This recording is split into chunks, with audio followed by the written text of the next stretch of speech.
And so what I'm going to do is I'm going to first ask for someone to make a motion, someone who's got a green sticker. That's your authority to make such motions.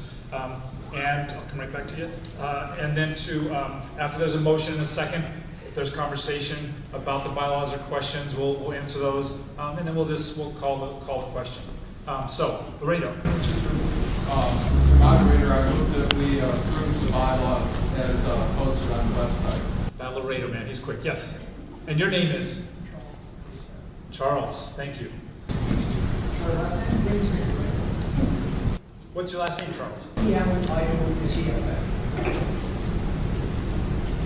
Great. So we have a motion and a second to adopt the bylaws. And so are there questions or comments about this before we actually call the question and take the vote?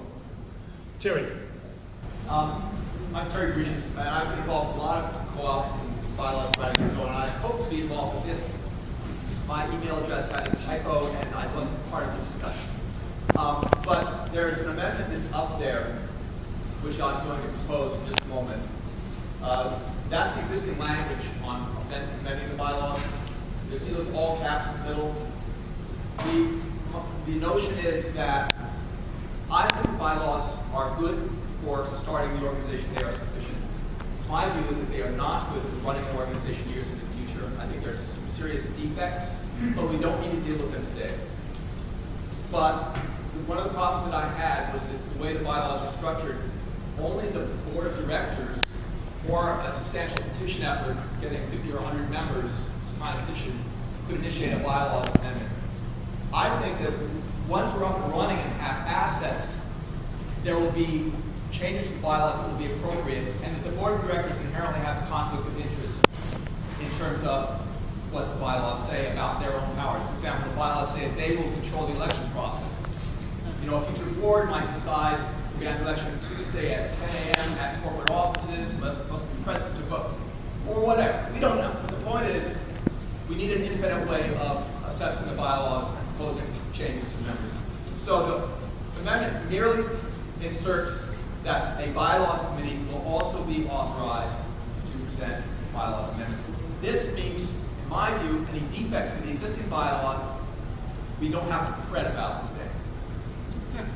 So I would move that this amendment, to add words by bylaws committee into the amendment section of the bylaws. Just a quick question, Terry. Is this phrase, is this connected to anything else in the bylaws? Is there a bylaws committee that's organizing the bylaws or anything like that? No, so you're suggesting just this? I suggested adding a phrase about creating a bylaws committee, but the feeling was that short and sweet, it implies the existence of such a committee. I would propose, I would hope people would support that any member who wanted to be on the bylaws committee could be on the bylaws committee. It wouldn't just be members of the board. That's the intent, is that it's a way of doing it without the board. But there is something else in the bylaws. There wasn't some earlier in the presentation, you may remember the nominating committee talked about bylaws revision committee. That's not in the bylaws, and this sort of puts it into the bylaws.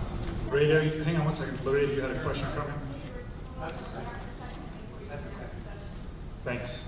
So Wendy is seconding so we can actually have the conversation. Laredo? I'd be happy to accept that as a friendly amendment, so we don't need to vote on it. Any other conversation or question about that suggestion? So the idea was, Laredo said he felt like this was a friendly amendment, didn't need a separate vote, that you could just add that phrase in and be just peachy with him. Any other questions, comments, thoughts on the bylaws? Yes?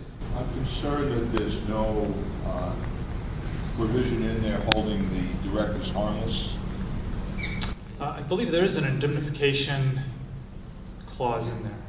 We will be taking out directors' insurance. I know, but that doesn't hold them harmless. That simply creates an entity to pay in the event that they are sued, and it also has its limits. There isn't a clause in here about indemnification, which is a pretty standard holding harmless. So that section 4:12. Is that what you were asking about? Other questions, comments? So what I hear so far is You all have studied these weeks on end, you've read them through, you love them so much you can't even believe it. Terry has offered a minor revision. Loretta said it sounds like it fits right in. And so I'm going to ask the question, with this phrase added into the bylaws that were proposed by the bylaws committee, I'm going to ask for who would like to approve those bylaws. Just raise your hands. Looks like a majority. I'm not going to count, but let me just hands down. Anyone voting against the bylaws as proposed? So is it enough to say that was a unanimous consent? Looks good to me. Means you all did a lot of great work going into it. Thank you so much. You've got to love when the first order of business is that easy, right? It's very auspicious. I'm sure everything from here on out will be just that way too.